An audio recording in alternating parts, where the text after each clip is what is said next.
Hello, my name is Zoë Gold. Today I'm going to be discussing the spotted lanternfly, which is an invasive species that is currently spreading through New Jersey and the surrounding areas. For reference, this is an image of a mature spotted lanternfly.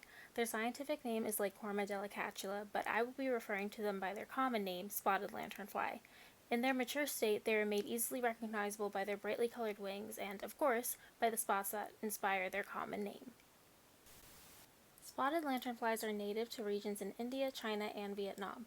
Prior to their spread to the United States, they have also spread to Japan and South Korea. The first spotted lanternfly infestation in the United States was reported in Berks County, Pennsylvania back in 2014. This marker here just shows where Berks County is on the map. It's approximately 96 miles from New Brunswick, New Jersey. The general understanding is that mature female spotted lanternflies must have laid egg masses on a shipment of stone, which was then transported from China to the United States. The masses went unnoticed, allowing the spotted lanternflies to hatch and proliferate. Though the first reported infestation wasn't until 2014, it is actually assumed that the shipment of stone in question arrived in 2012. By 2018, there had already been sightings of the spotted lanternfly in regions as far from Berks County as Virginia.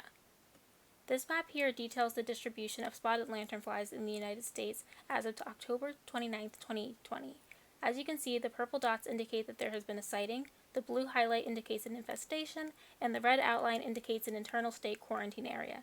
These quarantines impose limitations and restrictions on the transportation of a variety of objects that could potentially harbor egg masses.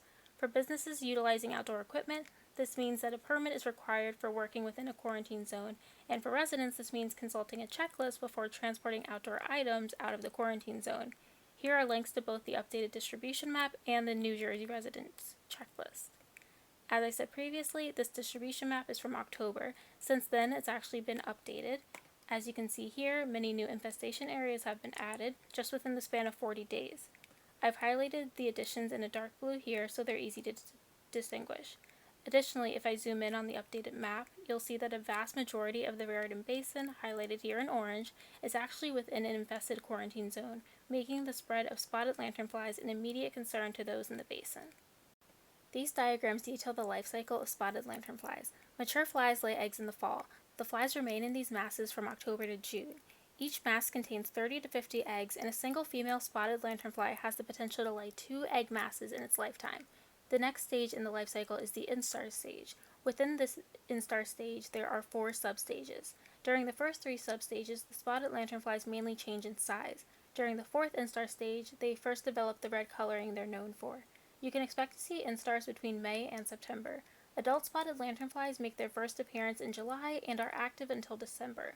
Within the last 2 months of their life, adult spotted lanternflies can be expected to mate and lay egg masses.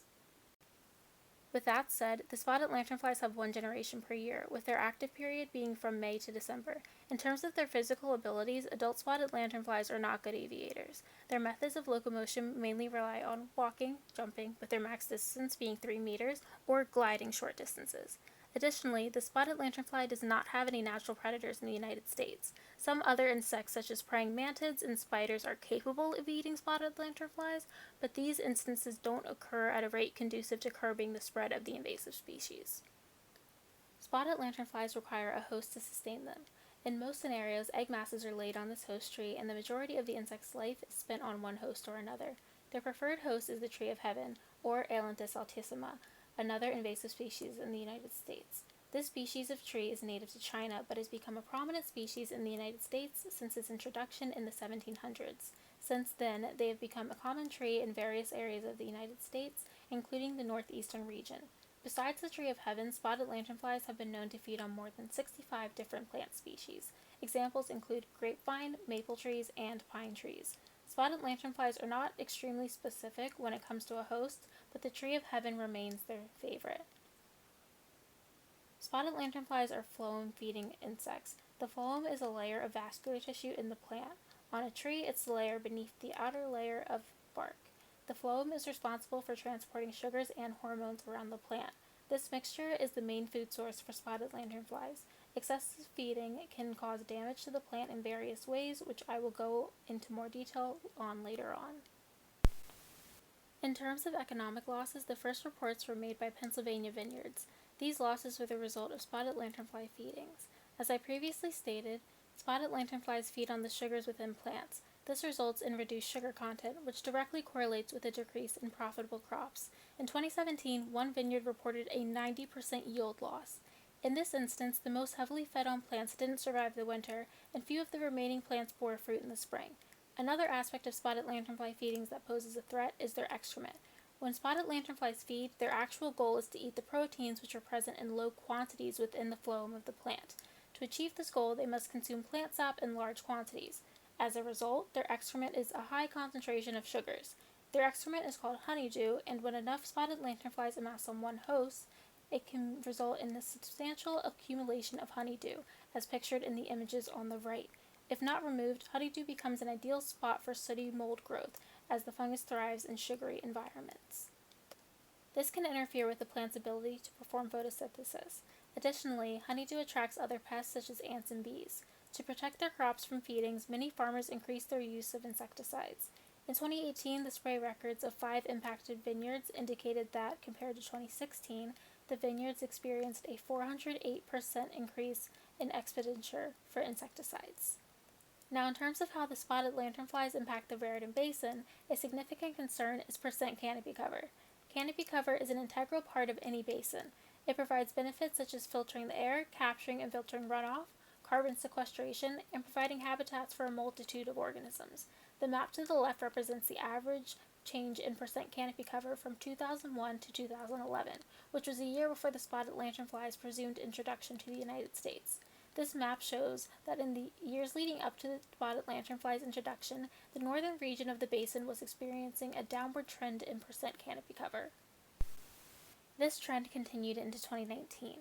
While as a whole, the basin experienced an increase in percent canopy growth, the northern region maintained its decrease. In 2019, the Raritan Basin had an overall percent canopy cover of 40%, which is the minimum percentage recommended by American forests, but this on-the-cusp percentage means that it could easily fall below the recommended percentage.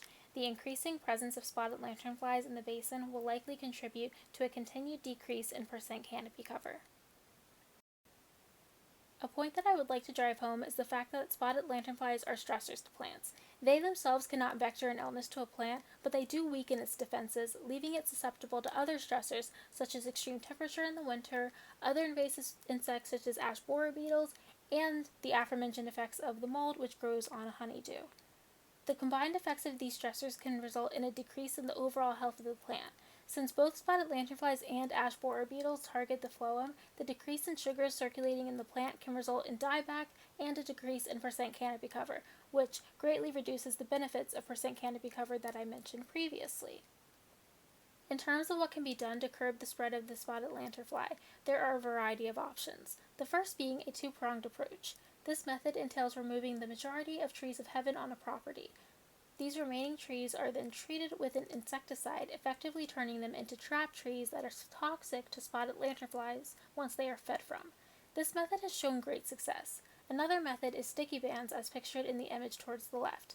They are essentially giant fly traps wrapped around a tree. It's best to put wire fencing around the trap to prevent the capture of other organisms such as birds. Sticky bands are a good option, but not the best. They have a lower success rate of capturing adult spotted lanternflies. Another option, wood chipping, is best to employ when you are already cutting down trees, as it ensures that any egg masses that may be present will not be able to hatch. Additionally, widespread insecticide application is an option, but it is not advised as it poses other threats such as contaminating soil and harming organisms besides its intended target. The best option is to use circle traps, as pictured to the right. Circle traps make use of the spotted lanternfly's tendency to crawl up and down its host. This trap uses a net to guide the insect into a container where they will be stuck and can later be disposed of. In terms of what residents can do, I'd like to add to the aforementioned options. Firstly, during the egg mass stage, which occurs from October to June, residents can inspect their property for spotted lanternfly egg masses. If a mass is located, it can be scraped into a container containing alcohol or hand sanitizer and then be disposed of. Once again, sticky bands or circle traps are good options, with circle traps being the better of the two. Another method is mechanical termination, or squashing them. The image in the top right is of an app called Squisher, which was created to promote this method of termination. The gist of the app is that users document their contributions to curbing the spread via images.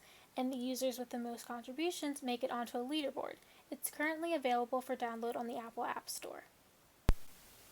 And then lastly, checking vehicles for stowaways before leaving quarantine zones is always a good practice to help prevent the spread. In terms of civic science, there are many options for community-sourced action. Some options would be for community forestry groups to manage circle traps on public land. They could routinely assign volunteers to change out the traps and dispose of the caught insects. Another activity for volunteers would be routine visits to public infested areas to remove honeydew buildup in an effort to reduce its contribution as a health stressor for trees. While there, volunteers could also document the changes in the overall health of the infested trees by documenting the density of canopy cover and inspecting for any potential dieback. I'd like to close this discussion off with this map of regional suitability for spotted lanternflies. This map is based on how well a spotted lanternfly would thrive in the average temperature of a given area. As you can see, almost the entirety of New Jersey is highlighted in red, which indicates that New Jersey is a highly suitable area for spotted lanternflies. As it currently stands, we as a collective are in a position where our actions can have an impact on this spread. If left unchecked, spotted lanternflies can spread to be as prevalent, if not more prevalent, than stink bugs in the United States. Both are invasive species, but the difference here is that spotted lanternflies are still in their early stages of spreading. It is our responsibility to be vigilant in our efforts to curb the spread.